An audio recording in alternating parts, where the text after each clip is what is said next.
Dun sa previous video nga natin mga tropa, itinuro ko sa inyo kung paano yung ginagawa kong diskarte, kung paano mapabilis yung pagprint natin gamit etong mga Epson printers natin. And personally ko talaga na ginagawa yon, yung draft settings na bibid, para kahit paano yung customer mabigyan ko sila ng discount kapag sobrang dami nung pinapaprint nila. At ngayon mga tropa, dito naman tayo magtungo sa pag photocopy, kung paano mapapabilis. Eto mga tropa, hindi ko to masyado yung sinasuggest kasi talaga medyo lumalabo talaga, although bumibilis talaga din talaga yung process. Pero ngayon meron akong ipapakita sa inyo. Eto yung magsisilbi natin na kunyari na ID na ipapa-photocopy ni customer. And ipapakita ko muna sa inyo yung ordinary settings ng pagpo-photocopy, yung kanyang mismong actual speed. Lagay lang natin to dito.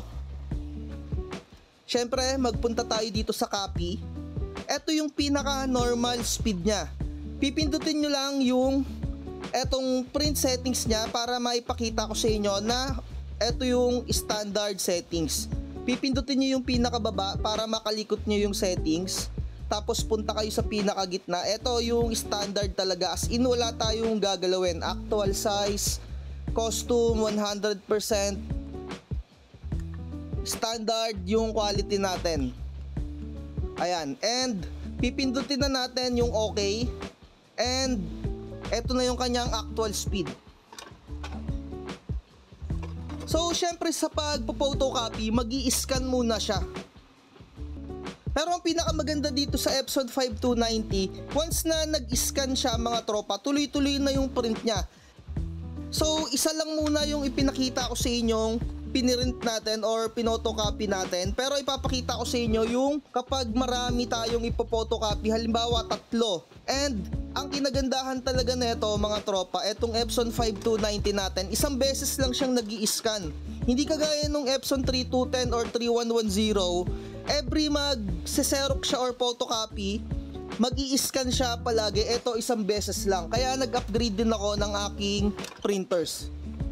Eto, nakikita nyo naman kung gaano siya katagal talagang mag-photocopy. Medyo nakakainip talaga, pero goods na yan for the price ng 13,000 something. Pero etong printer ko na to, 11,000 ko lang siya nabili.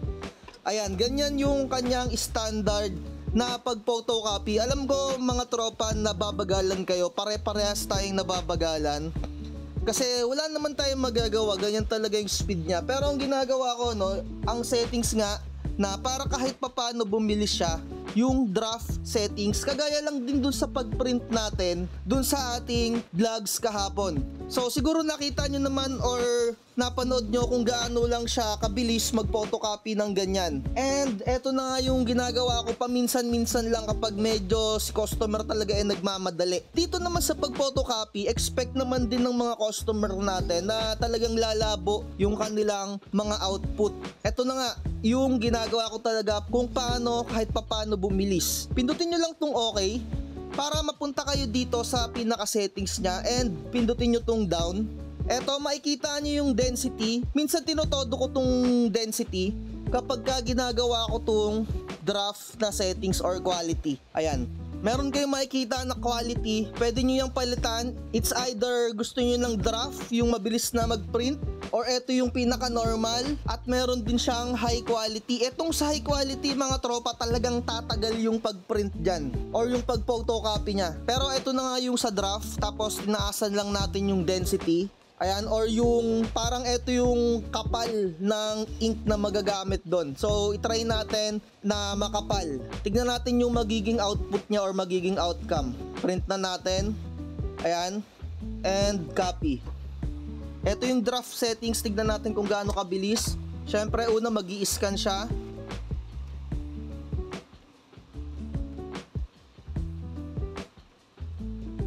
Ayan.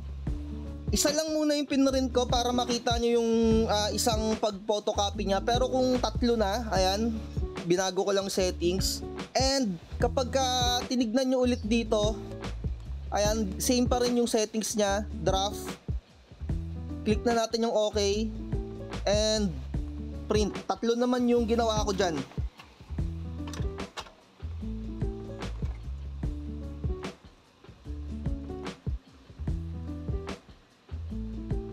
Ako mga mga tropa, personally, nanonotice ko yung kahit papano dumagdag yung speed niya or mas bumilis yung kanyang pag-photocopy dahil nga dun sa draft na settings. Pero medyo magsasuffer tayo ng konti sa output.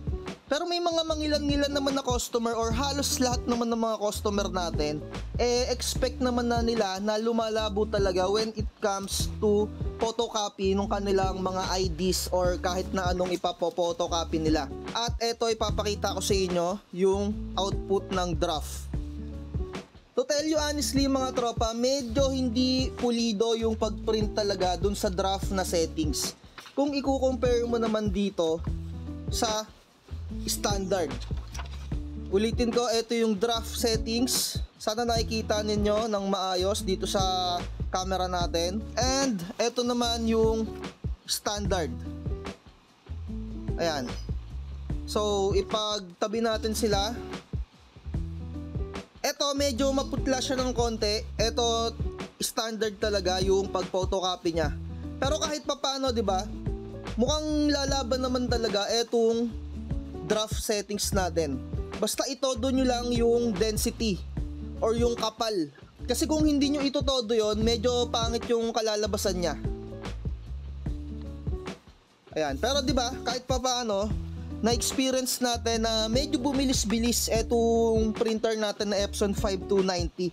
Although hindi talaga siya totally na super bilis yung dagdag, pero kung medyo mainipin yung customer natin, pwede na rin kahit papano. And next naman natin sa mga documents na kagaya ng ganito. So una kong ipapakita sa inyo yung standard print muna. So tatlo na kaagad yung ipiprint ko. Eto, standard printing muna tayo sa documents. Inilagay ko siya dun sa ADF. Kailangan kapag naglagay kayo dun sa ADF, merong nakalagay dito na ADF bago kayo mag-print. And pasukin muna natin yung settings niya.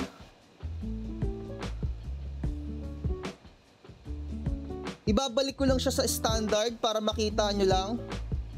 And dito, ibabalik ko siya sa pinakagitna. Minsan mga tropa, binabawasan ko din yung density niya or medyo nilalight ko siya ng konti. May mga customer kasi na gusto na nilalighten up yung kanilang mga output or yung pagka-photocopy. Meron naman na ibang customer gusto matingkad na matingkad. Ito yung mga settings doon. So ayan na, click ko lang yung okay. Print lang muna tayo, ayan. Tatlong page na nga pala yung inilagay ko dun sa ating ADF at makikita natin yung kanyang normal speed. At after na itong normal speed or yung standard quality niya, next naman natin yung draft na quality, kung gaano kabilis. Hindi ko ipapas forward mga tropa yung video natin para real time. Ayan. Sa totoo naman talaga, medyo may kabagalan talaga, pero ano pang hilingin mo sa printer na to, di ba? Na talagang okay na okay naman talaga sa printing business na sisimulan ninyo. Kung gusto niyo talaga ng todong mabilis, yung talagang ratratan yung print, mag workforce printer yung bilhin niyo, yung mga halagang tig 30 mil, di ba? Kung talagang seseryosohin niyo naman talaga at meron kayong budget. So, eto, yung output natin.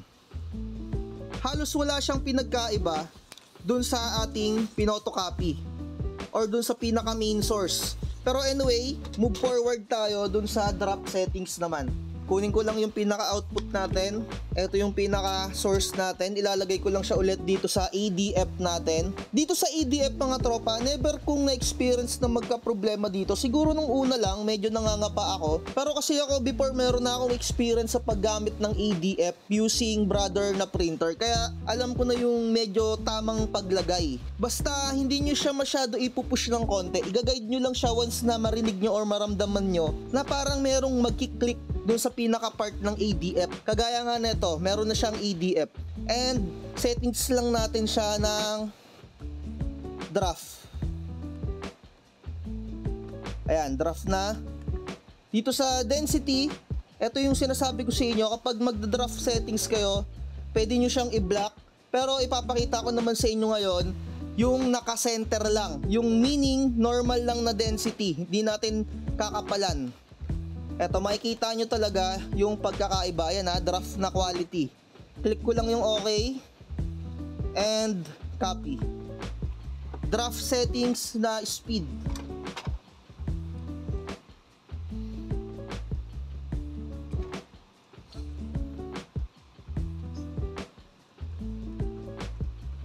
Yan, medyo mabilis din siyang mag-print kahit papano kasi nga naka-draft settings lang siya. Eto mga tropa, yung draft settings, gagawin nyo lang to kung yung inyong pinaka main source na output or yung pinaka paggagayahan talagang matingkad na matingkad pa. Kasi kung sobrang photocopy na yon or malabo na yung gagawin yung draft settings, mas lalabo pa talaga yung pinaka output ninyo. So eto no, napansin nyo medyo kahit papano mabilis-bilis. Eto yung draft settings na output. Personally mga tropa, para sa akin okay naman na to kasi maganda yung ating pinaka-source. Eto no, ipapakita ko sa inyo yung pinaka-source natin, talagang maitim na maitim siya. Ayan, di ba? Ito yung draft, yung nasa likod. Ito yung main source, talagang maitim siya. And kunin ko lang yung ating standard na settings, i-compare lang natin. Ayan, ito yung standard. Dito hindi ko binago yung density medyo binawasan ko pa nga. Ito yung draft. 'Di ba? Kahit papaano meron silang pagkakaiba talaga, medyo maitim, medyo light. Pero kahit papaano dun sa draft na settings, may experience nyo na bumilis-bilis yung ating pag-print. Ganun din mga tropa sa pag-print or pag-photocopy kapag ginagamit nyo yung colored. Pwede nyo rin gamitin yung draft settings na yon. Pero kagaya nga ng ipinapakita ko sa inyo, meron pa rin talagang pagkakaiba. Pero dahil lang gusto naman natin na ma-achieve yung speed, ganun naman talaga. 'Di ba? So ayun lang, i-share ko lang sa inyo yung ginagawa ko when it comes kung paano ko mas mapapabilis etong printer natin. Wala naman kasi talaga tayong parang pinaka-magic. Kasi etong printer natin, ayon at ayon yung pinaka-specs niya. 'Di ba?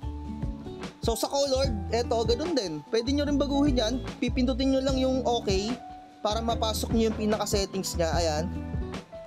Babaguhin nyo lang dun sa quality. Ayan o, naka-set up na siya ng draft din. Kasi kung ano yung sinetup mo dun sa kabila, parang parehas na din dun sa color and sa black and white.